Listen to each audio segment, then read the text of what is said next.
Hi everyone, I'm so excited to actually be here in person with you this year. It's way cooler than submitting a video like I did last year, so it's really nice to be here. And today I'm going to speak on the global trade in replica women and girl sex dolls produced for men's on-demand sexual use. There's a lot I could say on this issue, and I have. But given the aim of this conference, where we're not just focusing on issues or the problems, but also looking at solutions and activism, I'm going to speak on a specific area where I feel like we can really see some results and where we've already achieved some really great victories at Collective Shout through our campaigns. In my book, Sex Dolls, Robots and Woman Hating, published by Spinifex Press, I dedicated one of the chapters to the ways in which women are groomed and gaslighted into tolerating men's sex doll use. And one of the main ways that this is accomplished is through media normalising and legitimising men's use of sex dolls, and also modelling the correct response for their female partners. So today what I want to speak about is these dominant media narratives around sex dolls and the men who use them, these themes and scripts that we see over and over again, and how we can challenge them. First of all, why does this matter? It matters because the stories that we're told about female-bodied sex dolls and the men who use them shape people's attitudes and understandings of this industry. And this is an industry that has serious real-world consequences for women and for girls. And the stories that we're being told are that these pornified synthetic women for men to own and use without limitations are harmless, that they're not hurting anyone, that the men who own and use sex dolls are simply lonely men looking for companionship, and companies who produce and profit from these dolls are basically providing a compassionate service. This notion that men who purchase sex dolls are just lonely and looking for companionship is one of the most common ones, one of the common themes that we see. So we see this theme repeated in news articles all the time, where doll owners are painted as lonely men who couldn't form connections with women and had to settle for a sex doll. Readers are encouraged to overlook the inherent sexism and misogyny encoded in these products and instead feel sympathy for the men who buy them. A 7 News article sets up Brisbane robot owner Jeff as deserving of sympathy and compassion from the outset, and here's a little segment from that. As much as I love the companionship of my rescue pup, the silence in the house was deafening. It had been just the two of us for the last 11 years since my mum, Joan, passed away. I'd always longed for a female companion to share my life with, but now it felt hopeless. Readers are supposed to conclude that it's okay for Jeff to own a female-bodied sex robot because he's just so sad and lonely. And if it makes Jeff happy, where is the harm? So what we're seeing is the depoliticizing of men's sex doll ownership, which is decontextualized from the wider patriarchal culture. A sex doll in the form of a woman is treated as a neutral product for an individual man's use, rather than being seen within the framework of patriarchy, a system of institutionalized male dominance and female subordination. There is no acknowledgement that these products are premised on the objectification and dehumanization of women, or the role of male sexual entitlement. Men's sexual desire, their sex right, is seen as more important than the harm to women. This narrative of sex doll owners as sympathetic, lonely men is also used to distance sex doll ownership from the misogyny that it is. Doll owners don't hate women, we are told. They just believe a female-shaped object with penetrable orifices can function as a stand-in for a woman, because that is all women are. They prefer porn star breasts over consciousness in a female partner. They believe women are things to be owned and used, and that we are nothing more than a set of holes existing for their gratification. No, doll owners don't hate women. The trade in female-bodied sex dolls is often justified as helping to ease men's loneliness by providing companionship. This is, of course, complete fiction. A sex doll or robot is an inanimate object. It's a thing. It's not a human being. There can be no relationship, which requires mutuality, with an object one owns. The fact that a pornified female-bodied doll with penetrable orifices, endlessly available for men's sexual use, is portrayed as the means for alleviating loneliness suggests it's not actual connection or intimacy being sought, as a sex doll can provide neither. What is being sought, however, is sex on demand. In my book, I also wrote about media narratives that portray women who appear to accept their partner's sex doll use as progressive and open-minded, sex positive, as cool girls, and the narratives that warn against the unforgivable crime of kink shaming. Sadly, there are even some women who push these harmful narratives. In November, Mamamia, which is Australia's largest independent women's media group, ran an article entitled, "Rod is in a relationship with a sex doll named Karina. Here's what he wants you to know." Of course, Rod is not in a relationship with an inanimate object, and we really don't want to know whatever it is Rod wants us to know. In this article, Rod, who describes himself as a sex doll influencer, Rod is set up as sympathetic. He is characterised as sweet. He hasn't had a relationship in years, and he shares how he had his heart cruelly broken by a woman. Women, they're terrible, aren't they? And he says, "Karina has changed my life in many ways. My emotions were frozen after my ex-fiancé broke up with me, I wonder why, in a cruel and messy manner. I had something to care for in my life. I thought it would be a fun experience and I needed a hobby to distract me from my isolation. Slowly my heart opened up, I know, and I was distracted from my grief of losing my ex that just wouldn't go away by itself." And it gets worse. The piece extensively quotes owners of 2 different Australian sex doll companies, complete with hyperlinks to their online stores, who set about to dispel myths about the trade in female-bodied sex dolls. So you know it's going to be quality information then. Yeah. One argues they should really be called love dolls, and that these lifeless silicone dolls provide companionship. The other claims having a replica woman that is available for men's unlimited sexual use is really a form of therapy. Some of these men have lost their wives to cancer, he argues, so therefore they get a free pass on the misogyny. And hey, they're not just for men. Women can purchase male-bodied sex dolls, although in reality these are much less common and still marketed to men. It was such a glowingly positive piece, we genuinely believed it was a paid advertorial. So I went out against it on social media and I wrote, "Sex dolls made in the female form are an expression of woman-hating.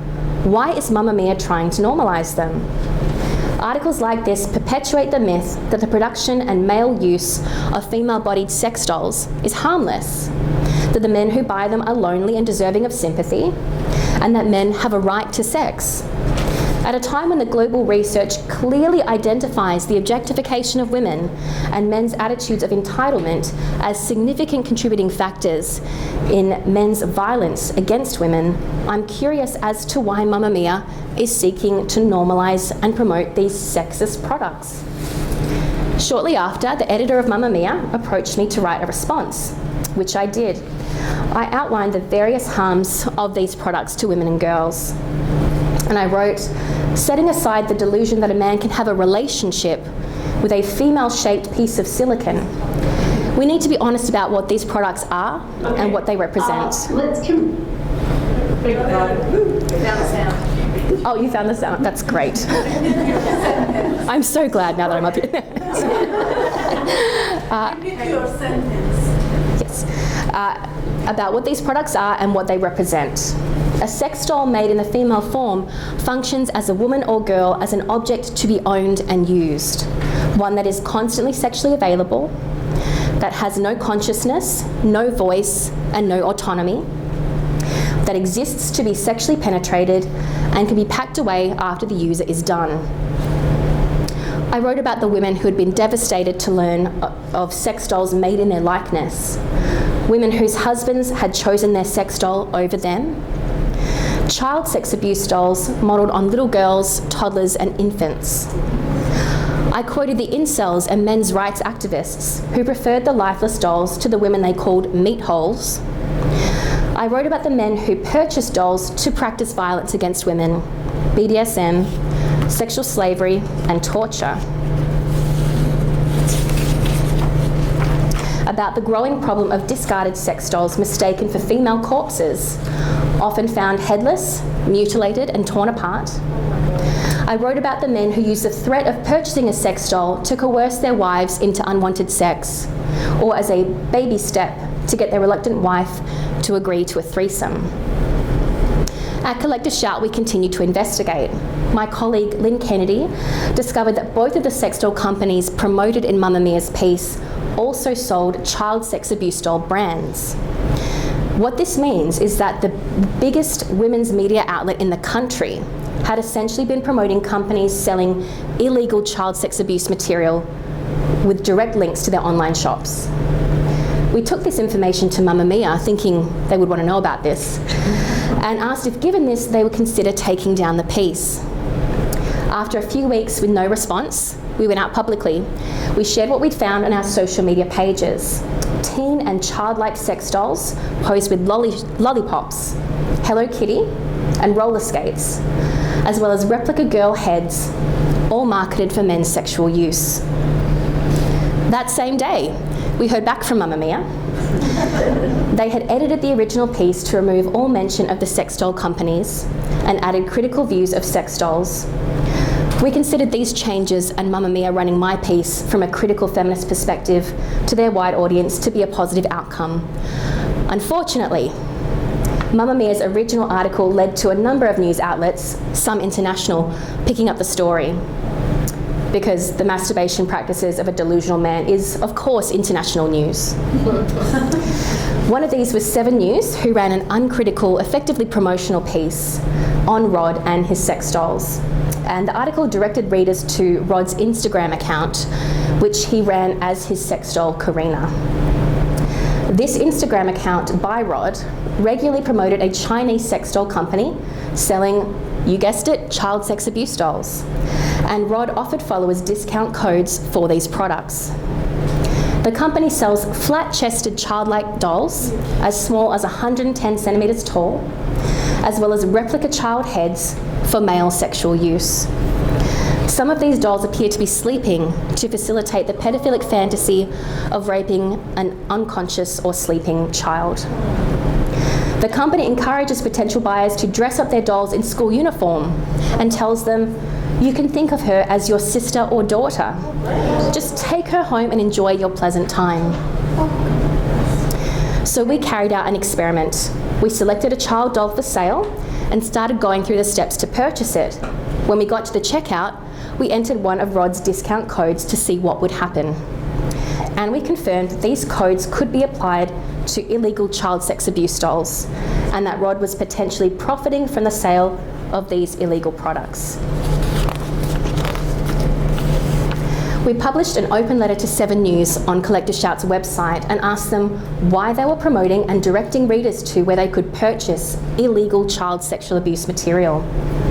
7 News did not respond, but they quietly removed the piece and removed related social media posts. Our investigation attracted national news, with News Corp running a story about child sex abuse dolls being sold and advertised on Instagram, which in turn put more pressure on Instagram to at least appear to be taking action. As a result of the negative publicity, Instagram removed the Chinese toddler sex abuse doll account that Rod had been promoting and sharing discount codes for. Instagram then went ahead and removed a further 8 child sex abuse doll accounts that we sent them. The journalist also approached Rod for comment, given that he had been promoting and profiting from this company, and predictably he backtracked very quickly, claimed he was completely against child sex abuse dolls, and scrubbed his Instagram clean of any reference to the company he had previously partnered with. His Twitter, YouTube, and TikTok accounts where he promoted sex dolls all disappeared. Shortly after this, both Collective Shout and myself received some angry comments from a mystery anonymous Instagram account. Funnily enough, this account had a lot of specific information about Rod and how many new followers he'd gained over this period and things like that. Among other things, this anonymous user asked, why is it always the homely, overweight, self-loathing girls that turn into feminists? I I responded, "Is that you, Rod?" And almost immediately, all the comments disappeared. And then Rod deleted his account.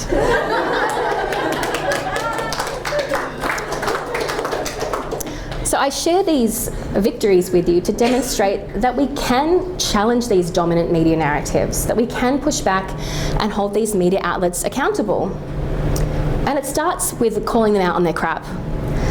So when they repeat claims that these men are in relationships with dolls, or that an inanimate object is a companion, we need to hold them to account and ask them, why are they publishing the fantasies of delusional men as fact? We need to ask why the masturbation practices of delusional and porn-sick men are news. These uncritical articles serve to promote and normalise men's use of sex dolls in the female form, and they also function as free advertising for sex doll companies. We really need to make this point that the media outlets running these stories, naming sex doll sellers and companies, and directing readers to them are advertising the sex doll industry. They are helping to grow it. We also need to make the connection between these dolls, replica women and girls produced for men's on-demand sexual use, and a wider culture of misogyny, the sexual objectification of women, men's sexual entitlement, and male violence against women. There's now a greater understanding of the reality and prevalence of male violence against women, and we need to help people to connect the dots between the belief that women are things for men's use in entertainment and men's violence against women. And I believe this will be a good strategy for challenging media outlets that share uncritical or even promotional pieces on sex dolls, because they don't want to be aligned with the side of men's violence against women, not now. And as we've found time and again at Collector's Shout, many of these companies are connected to child sex abuse doll sellers, and these are illegal in Australia, and advertising them is also illegal. The general public is with us on this issue. Most people do object to sex dolls modelled on the bodies of children, but we need to help them to understand the harms to women from dolls modelled on the bodies of women. So these are just some of the victories we've had in this space at Collector's Shout. We've also got child sex abuse dolls removed from a number of global online platforms like Alibaba and Made in China. We have an ongoing campaign against Etsy, calling on them to pull these products from their platform. But we've had victories along the way. Last year, Etsy was forced to withdraw life-size black sex dolls marketed as black sex slaves after our campaign. After we successfully got child sex abuse dolls taken down from Alibaba, the company went even further and geo-blocked the sale of all sex dolls to Australia. And we're now in the process of collaborating with some of our global partners in a joint campaign to criminalise child sex abuse dolls globally, so stay tuned. I hope that you've been encouraged to see some of the successful activism against the sex doll industry, and that you're feeling a little bit more emboldened to speak out and challenge these anti-woman, pro-sex doll narratives. And if this topic is of interest to you, you can get my book, Sex Dolls, Robots and Woman Hating. Either order it at the table up there, or else you can get it from Spinifex Press on their website. Thanks very much.